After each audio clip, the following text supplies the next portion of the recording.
I used to believe marriage was a promise, not just of love, but of safety. So when I stood beside David at the altar, hands trembling with joy and nerves, I truly thought I was stepping into my forever. The way he looked at me, the way everyone kept saying, "You two are perfect," it wrapped around me like this warm, reassuring glow. Even when our plane lifted off for the honeymoon, I still felt like I was floating. We laughed so much. We kissed under golden skies. I remember thinking, this is it. This is the life I dreamed of. Then his phone lit up on the nightstand. He was in the shower, humming something out of tune, completely unaware. I wasn't looking for anything. Truly, I wasn't. But the message preview was impossible to ignore. It wasn't from a friend or a colleague. It was flirty, intimate. The kind of message a wife shouldn't have to see. I stared at the screen, heart sinking into a tight knot I couldn't untangle. My breath caught, shallow and sharp. I picked up the phone. My fingers trembled, but I tapped it open anyway. Curiosity? Instinct? Maybe both.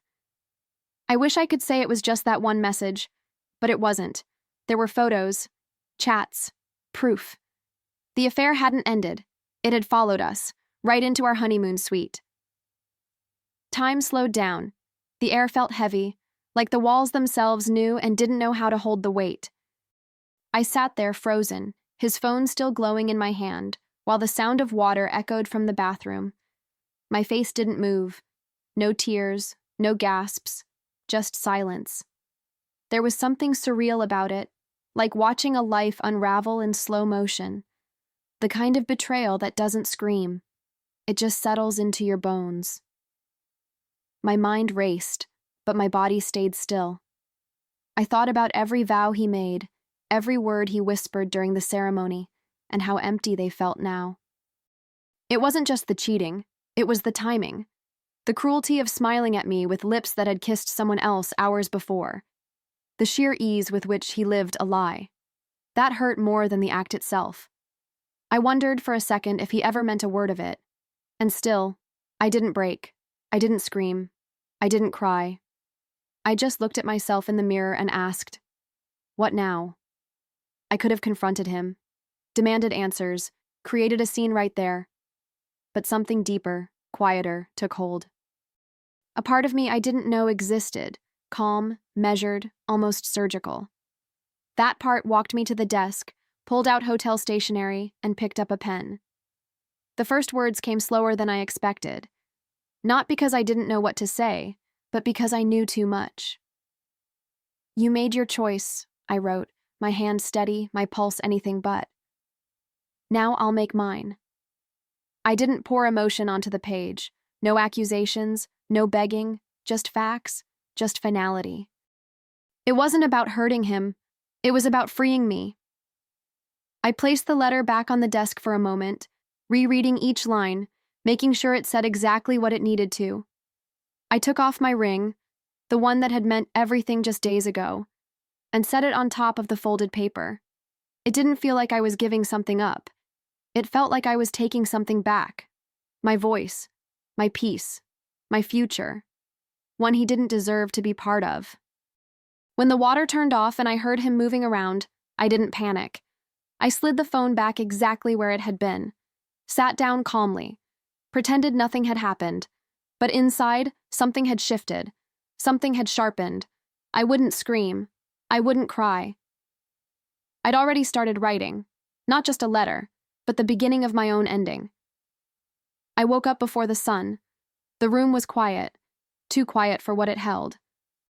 David was still asleep, tangled in the sheets, his face peaceful in a way that felt almost cruel. I got up slowly, careful not to make a sound. Every move felt deliberate. I'd already decided. There would be no confrontation, no dramatic scene, just a clean break, a quiet escape. I slipped the letter into the hotel safe, just beneath his name, placed the ring on top like a period at the end of a sentence. It was almost poetic, the way I walked away without slamming a door, without saying a word. I wanted him to feel it not through anger, but through absence. That moment when you reach for something familiar and find nothing there. That's the kind of silence that echoes. I booked the earliest flight I could find. 1 seat. No return. The airport felt like a different planet. Bustling, busy, alive. It was strange being surrounded by so many people while quietly erasing one. I kept waiting for the weight of it to hit me, for the sadness or the panic, but it didn't come. Not yet. There was only this calm, cold, clear, and certain. As I waited at the gate, I glanced around at the couples holding hands, sharing coffee, talking about their plans, and for a moment I wondered if any of them were pretending too, if anyone else had smiled through betrayal, just to get through breakfast. I wasn't angry, not in the way you'd expect. What I felt was more hollow, like something had been scooped out and quietly carried away, not broken, just gone. The flight boarded, and I found my seat near the window. I watched the world shrink beneath me as the plane ascended, and I let it. I didn't check my phone, didn't refresh anything. I didn't want to see his name light up on the screen, because nothing he could say would matter now. Words had failed him, truth had failed us, and I had nothing left to offer him, not even goodbye. By the time the plane leveled out, I realized I hadn't cried, not a single tear. I stared out at the clouds and whispered to myself, "Keep going." It wasn't a grand declaration. It was survival. I was leaving behind more than a man. I was leaving behind the version of me who accepted less, who made herself smaller just to keep someone else comfortable. That woman stayed behind in that hotel room. I landed hours later in a city that didn't know my name, and I liked it that way. No familiar streets, no shared memories hiding in every corner, just space, room to breathe. I took a cab to a modest hotel, checked in under my maiden name, and slept for 12 straight hours. When I woke up, the first thing I felt was hunger. Not sadness. Hunger. For something new. Something mine. I never answered his calls. Never replied to his texts. I imagined the moment he opened the safe. How his face must have looked, reading those words in my handwriting. I pictured the silence. The weight of it sinking in. That was the closure I chose. Not a fight, not a tearful goodbye, just the truth left behind in a locked box he'd eventually have to open. And by then, I'd already be rewriting my story. I wasn't running away. I was moving forward, deliberately, powerfully, and on my own terms. That part was important to me.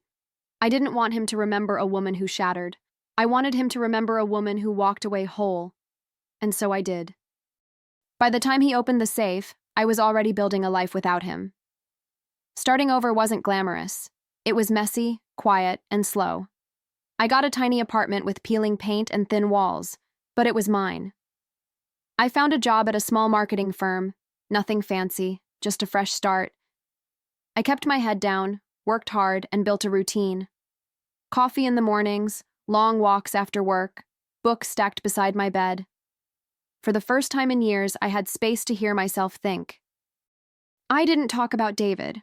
Not to coworkers, not to neighbors, not even to myself, really. The past became something I folded away, not erased, but no longer invited to the table. Instead, I poured myself into learning. Business courses, networking events, late-night YouTube tutorials on how to launch your own brand.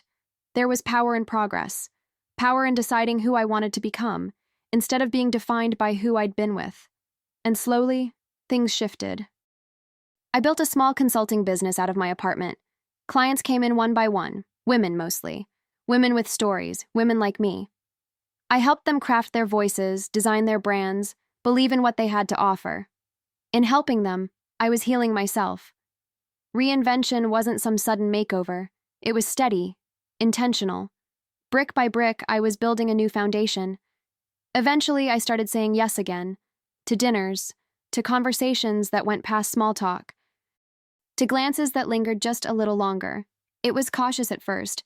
Every new connection felt like stepping onto thin ice. But I wasn't looking for magic. I was looking for honesty, for kindness. And then one afternoon at a professional conference, I met Liam. He didn't try too hard. He didn't lead with charm. He listened. We talked for hours. About work, sure, but also about life. Books, music, regret, hope. He had this grounded energy, like he'd lived enough to know what mattered and what didn't. I didn't ask his last name. It didn't even occur to me. I wasn't looking for complications. I was just enjoying the comfort of being seen, not sized up. He made me laugh in a way I hadn't in years, not because he was funny, but because he was real. Weeks passed and we kept talking. Long calls, weekend coffees, walks that turned into dinners. There was no rush, no pressure, just presence. I found myself smiling at my phone again. Not out of habit, out of genuine connection. And slowly, without even noticing, I began to let my guard down. Not completely, but enough to feel something I hadn't dared to in a long time. Safe. I learned his last name by accident. We were filling out paperwork for a joint seminar we'd agreed to speak at. I glanced down at the form, and there it was. Liam Whitaker. My stomach dropped. My hands went cold. I stared at the name like it had punched the air out of me. I knew it. Of course I knew it. And yet, in all our time together, it had never come up. He was David's younger brother. I excused myself and sat in my car for an hour, trying to breathe. The irony was cruel, painful, almost cinematic. But here's the thing. I wasn't the same woman anymore. I didn't fall apart. I didn't spiral. I didn't even text him right away. I just sat with it. And when I finally told him the truth, expecting the worst, he just listened. No defensiveness, no blame, just honesty meeting honesty. Liam knew his brother had made mistakes, but he didn't know the details, until I told him. And when I did, something in his eyes changed. Not his feelings for me, but his understanding of why I carried myself the way I did. He didn't run. He didn't flinch. He reached for my hand and said, "You've been through hell. Let's build something that feels like home." And that's when I knew. I had once married a man who broke me. Now I was marrying a man who helped me feel whole. The morning of my wedding felt different. Not rushed, not chaotic. Just still. Peaceful, in a way I hadn't felt on my first one. My dress hung near the window, bathed in soft sunlight, and I took my time getting ready. No nerves, just quiet gratitude. Liam didn't complete me. I was already whole. But he saw me, stood beside me, and that mattered more than I could explain. This wasn't a second chance at love. It was my first shot at something real. Guests started to arrive, smiles, hugs, the usual chatter. I stood behind the chapel doors, bouquet in hand, listening to the faint music start. One step at a time, I told myself. This time, I would walk for me. And as the doors opened and the guests rose, I felt that calm again. My heart beat fast, sure, but not from fear. From purpose. From finally choosing a future that I wasn't just part of, but proud of. And then halfway down the aisle, I saw him. David, sitting in the front row like a ghost that had clawed its way into my peace. His eyes widened, jaw clenched, color draining from his face as realization hit. He didn't just see me alive. He saw me thriving, radiant, in love, with his brother. For a second, I thought my knees might buckle, but instead, I lifted my chin. I kept walking. The ceremony went on, but I could feel his stare like static against my skin. He didn't speak.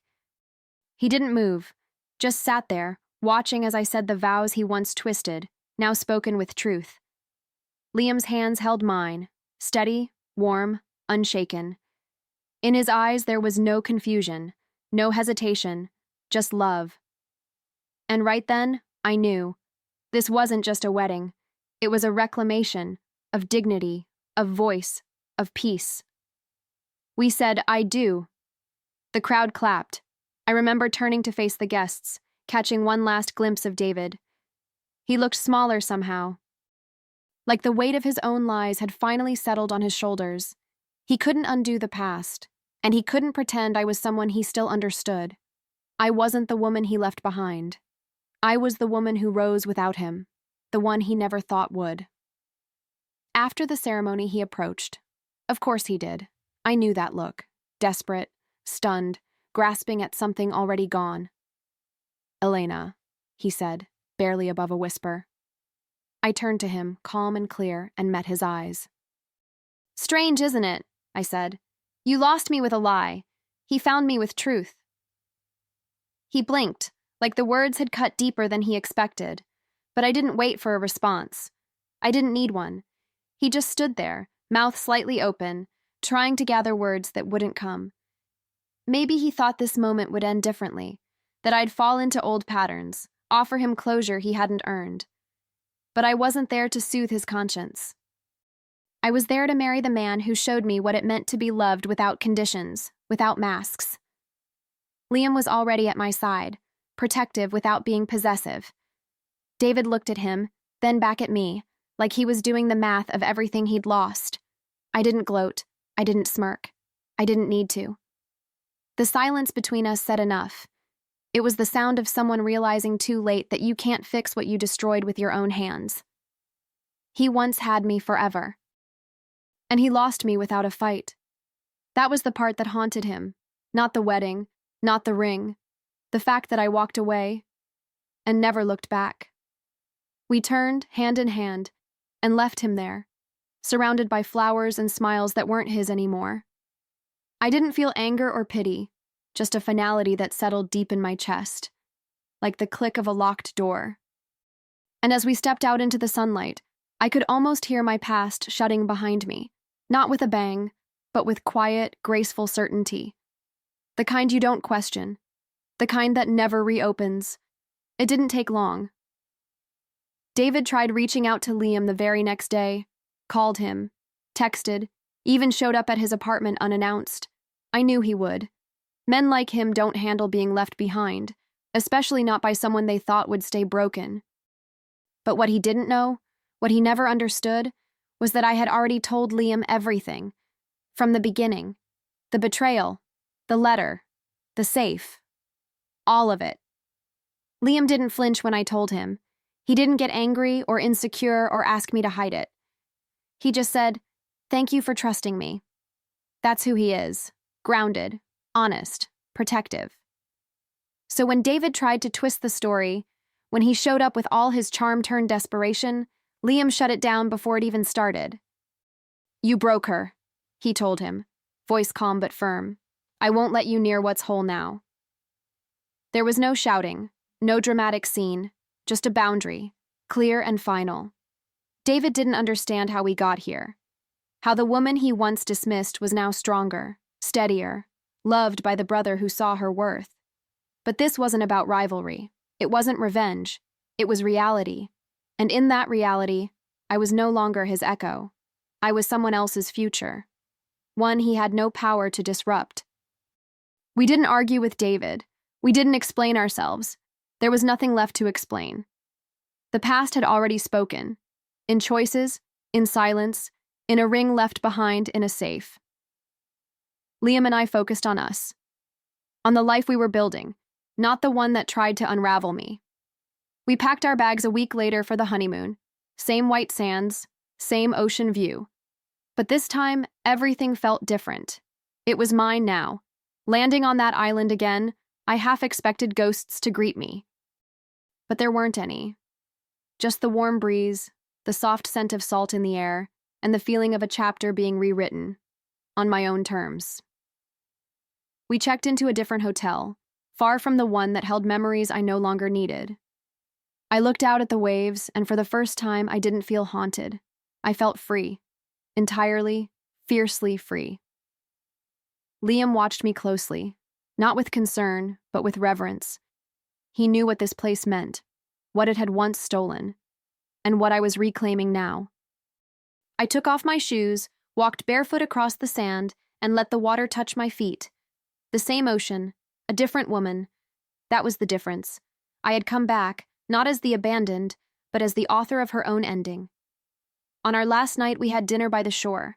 Candlelight flickered in the breeze, waves lapping softly in the background. I wore a simple dress, no need for anything extravagant, just honesty and comfort, the way love should feel. Liam reached across the table, touched my hand, and smiled like I was the beginning of every good thing. And I realized right then that peace doesn't come from payback. It comes from choosing yourself, fully and without apology.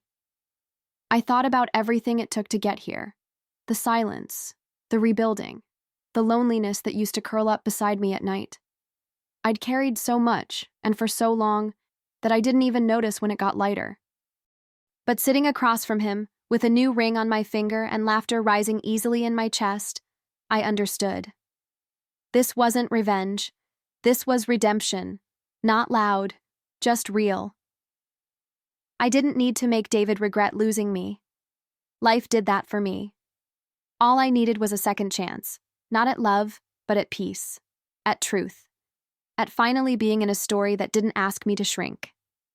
And as we toasted to our future, I looked out at the ocean one last time and smiled.